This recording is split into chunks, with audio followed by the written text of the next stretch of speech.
ভাই সাবদারে জমি বিক্রি করে 2 লাখ টাকা তো লাভ করলেন, আমার ভাগটা তো দিলেন না। অত টাকা টাকা করিস কেন? বড় তাকে জমিটা বিক্রি হোক, ওখান থেকে মেলা টাকা লাভ হবে, ওখান থেকে দিবানে। টাকা একটু দরকার ছিল। শোন, বেশি পাকামো করলে কিন্তু 1 টাকাও পাবি না। শোন, আমার এই 2 হাত দিয়ে প্রায় 300 বিঘা জমি বিক্রয় করেছি। কারণ বাপের ক্ষমতা হয় আমার ছাড়া জমি বিক্রয় করা? সে তো না হয় বুঝলাম। আরে এটা আমি কি দেখছি, সবুজ জমিতে সাইনবোর্ড লাগিয়েছে। কিন্তু ভাই, সবুজ তো আপনার হুকুম ছাড়াই ওর জমিতে সাইনবোর্ড লাগিয়েছে। ওই দেখেন।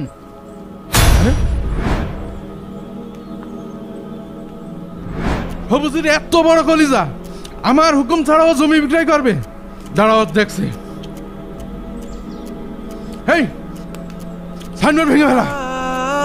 আমাদের ছাড়া জমি বিক্রি করবি না?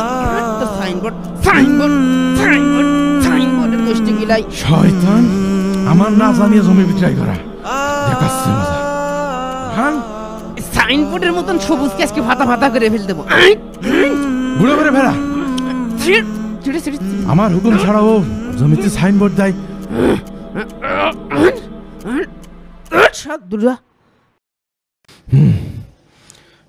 ভাই, এই অপমান কিন্তু মেনে নেওয়া যায় না।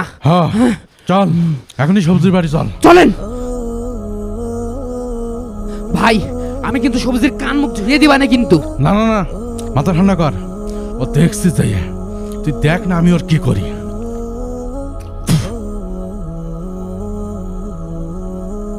সবুজ, এই সবুজ, এই বেরিয়ে আয়।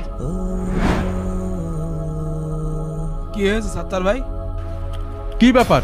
কি শুনলাম তুই নাকি জমি বিক্রি করবি? হ্যাঁ, একজনের সাথে কথা হয়েছে গত পরশুদিন। তুই জমি বিক্রয় করবি তা আমাকে জানাসনি কেন? এই, তুই কি পারবি ভাই ছাড়া জমি বিক্রি করতে?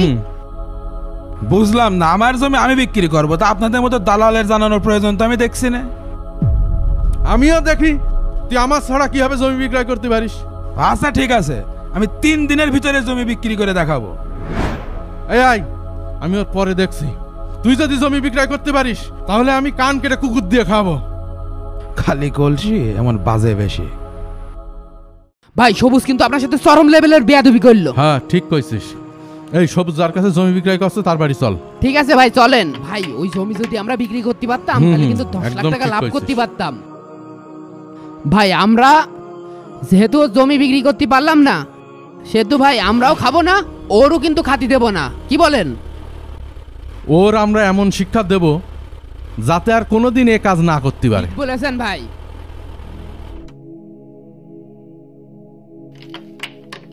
আসসালামু আলাইকুম। আসসালামু আলাইকুম। ভাই, ভিতরে আইসেন।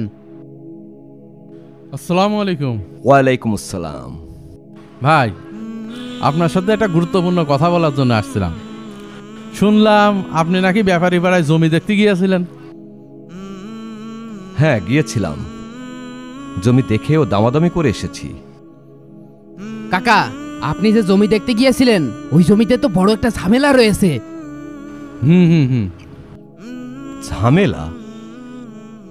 কি ধরনের ঝামেলা? ওই জমির মালিক 2 জন। ওই জমিনে 2 ভাইয়ের ভিতর সারাদিন মারামারি গ্যাঞ্জাম চলছে। এত কিছু তো জানতাম না। খবরদার ভাই, ওই জমি আপনি কিনেন না। ওই জমি যদি আপনি কেনেন একটা ঝামেলায় পড়ে যেতে পারেন।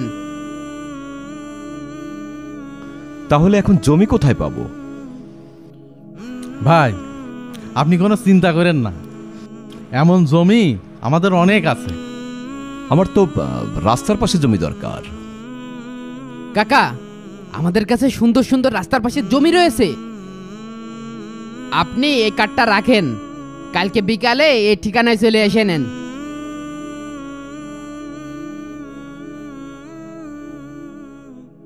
আচ্ছা ঠিক আছে।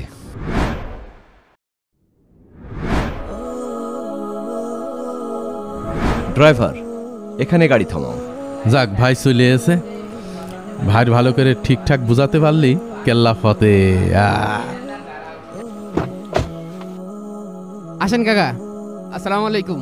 আসসালামু আলাইকুম। ওয়ালাইকুম আসসালাম।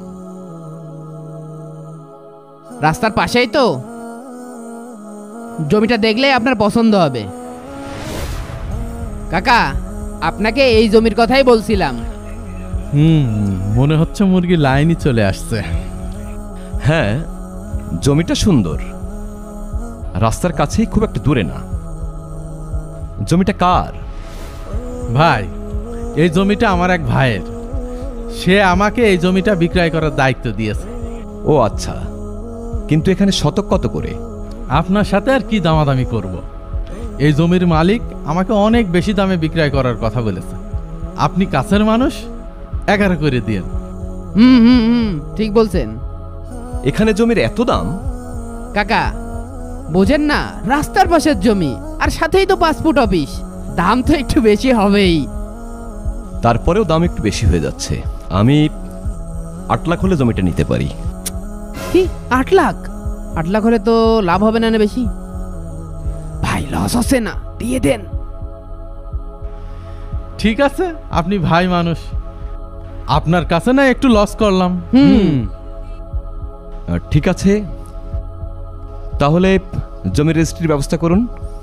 যাক ভাই, কাকারের জমিটা ঘষাই দিতে পারলে নগদে 3 লাখ করে লাভ। কাকা যান তাহলে। হ্যাঁ,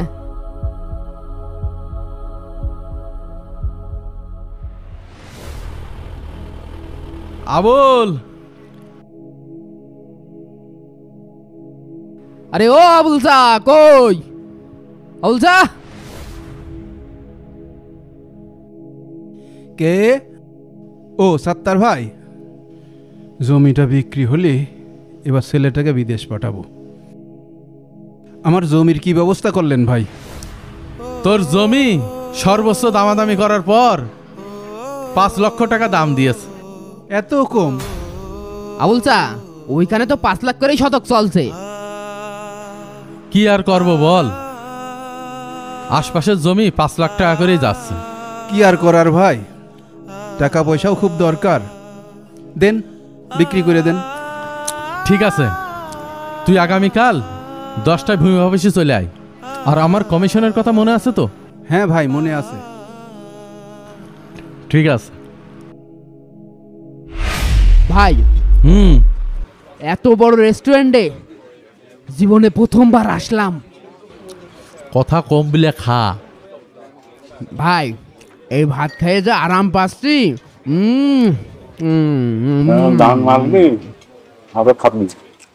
এভাবে ওরা দুজন প্রতিদিন বিভিন্ন মানুষকে ঠকিয়ে রেস্টুরেন্টে খাওয়া দাওয়া করতে আসে। আর ঠিক সেই সময়েই রিয়াজ সাহেব তাদের সামনে চলে আসে। হারামে আরাম তো লাগবেই।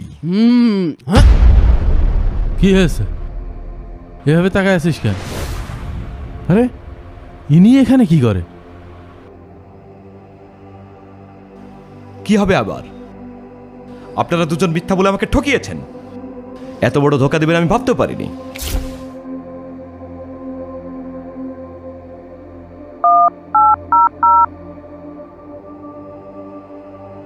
এই সিদ্দিক, আমার এই নতুন জমিটা একটু ঘেরার ব্যবস্থা করিস তো।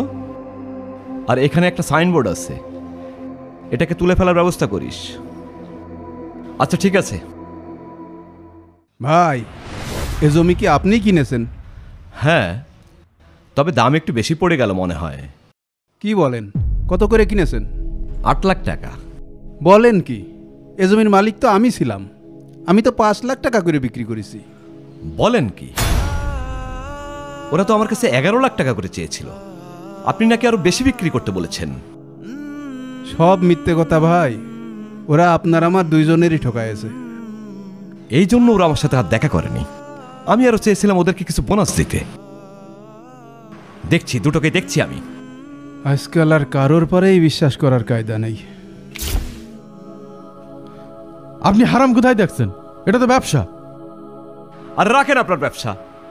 আপনারা দুজন মিথ্যা বলে আমাকে ঠকিয়েছেন। আমি ভাবতেও পারিনি এত বড় ধোঁকাবাজি আমার সাথে করবেন। আল্লাহ রাসূল সাল্লাল্লাহু আলাইহি সাল্লাম বলেছেন, যে কাউকে ধোঁকা দেয় সে আমাদের অন্তর্ভুক্ত নয়। অর্থাৎ ধোঁকাবাজ কখনো মুসলমান হতে পারে না।